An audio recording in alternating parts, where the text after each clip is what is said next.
Hello guys, तो हम सबसे पहले आज देखते हैं कम्युनिकेशन क्या होता है, संचार क्या होता है। तो हम समझते हैं संचार को।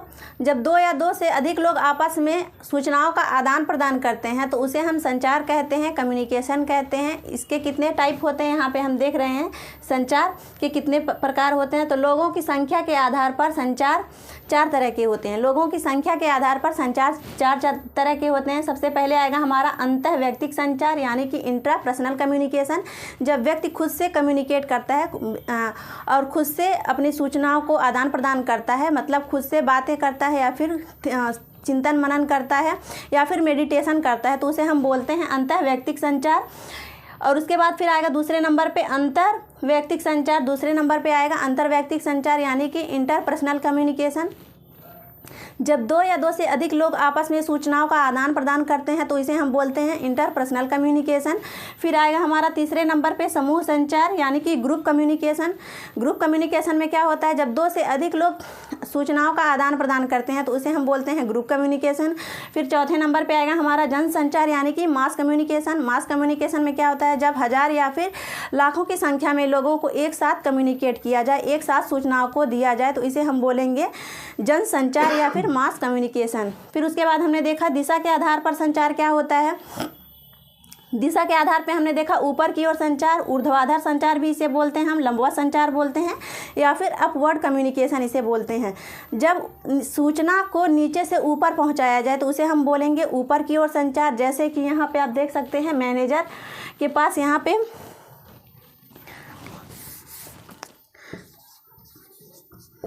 वर्कर को मैनेजर के पास सूचना पहुंचाना है, वर्कर को मैनेजर के पास सूचना पहुंचाना, तो वर्कर सबसे पहले सुपरवाइजर को सूचना देगा, सुपरवाइजर जा करके मैनेजर को सूचना देगा। ठीक, तो ये हो जाएगा ऊपर की ओर संचार। यहाँ पे वर्कर से मैनेजर तक सूचना जा रही है यानी कि नीचे से ऊपर की ओर संचार जा रही है, इसे हम बोलेंगे ऊपर की ओर संचार। फिर उसके बाद हम देखेंगे नीचे की ओर संचार यानी कि डाउनवर्ड कम्युनिकेशन। इसमें क्या होता है, जब ऊपर से संचार यानी कि ऊपर से नीचे की ओर कोई मैसेज भेजे जाए, कोई सूचना भेजी जाए, तो उसे हम बोलेंगे नीचे की ओर संचार।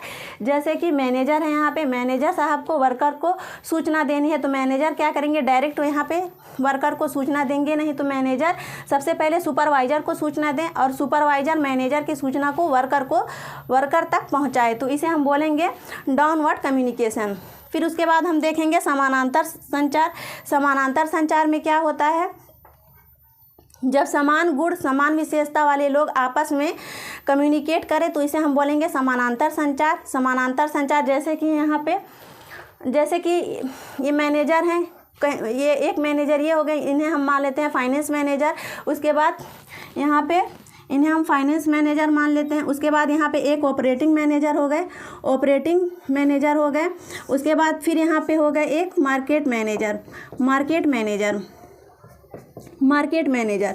तो ऑपरेटिंग मैनेजर, मार्केटिंग मैनेजर और फिर फाइनेंस मैनेजर जब आपस में कम्युनिकेट करें तो इसे हम बोलेंगे पैरेलल कम्युनिकेशन यानी कि समानांतर संचार। या फिर किसी स्कूल या फिर कॉलेज के टीचर हैं, आपस में जब कम्युनिकेट कर रहे हैं तो इसे हम बोलेंगे समानांतर संचार। उसके बाद फिर आएगा हमारा तिर्यक संचार।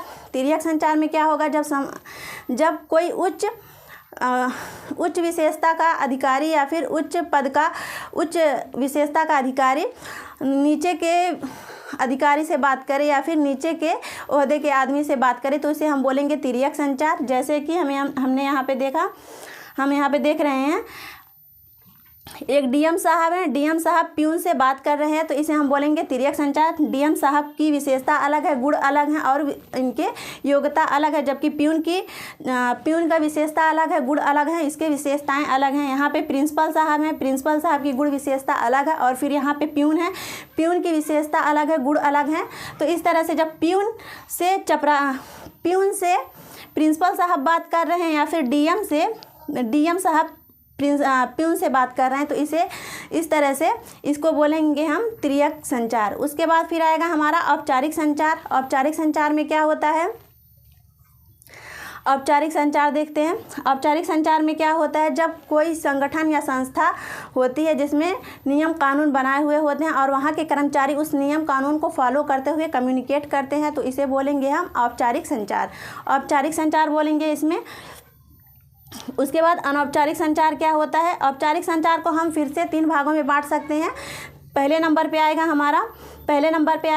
हमारा ऊपर की ओर संचार यानी कि ऊर्ध्वाधर संचार या फिर लंबवत संचार। दूसरे नंबर पे आएगा हमारा नीचे की ओर संचार, ठीक है ना, डाउनवर्ड कम्युनिकेशन। तीसरे नंबर पे आएगा हमारा तिर्यक संचार। औपचारिक संचार के अंतर्गत इन तीनों को रखा गया है। फिर उसके बाद आएगा हमारा अनौपचारिक संचार। अनौपचारिक संचार में क्या होता है? जब हम अपने आसपास के लोगों से बात करते हैं या फिर अपने दोस्तों से बात करते हैं या फिर अपने पेरेंट्स से बात करते हैं, एकदम फ्रेंडली बात करते हैं, तो इसे हम बोलेंगे अनौपचारिक संबंध, अनौपचारिक संचार।